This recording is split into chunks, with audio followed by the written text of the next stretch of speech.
Isip pagtubag sa panginahanglanon sa atong mga kapuso nga nabiktima sa linog, gibisita sa GMA Regional TV ang Barangay Bangkal sa Matanao, Davao del Sur. Ani ang detalye.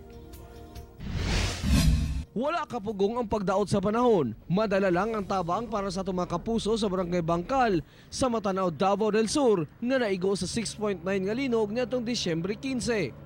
Kasagaran sa mga residente, ana-ana nagtiner sa mga tent gawa silang kabalayan sa kahadlok sa mga aftershock. Yung balay, kumusta? Aw, nakuan yun. Na damage yun. Hadlok yawon. Sige mo kaya pong tayo ugon. Sa kalisod diri ang kinabuhi sa tent, sir. Sige mo, bitim pa ito. Tugnaw.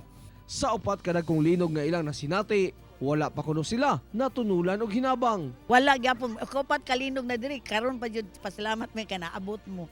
Sobra usa ka libo ka food packs ang gihatod sa inyong kapusong istasyon uban ang mga volunteer. Kuan po para makatabang sa isip kaingon. Maguban jud sa mga kapuso.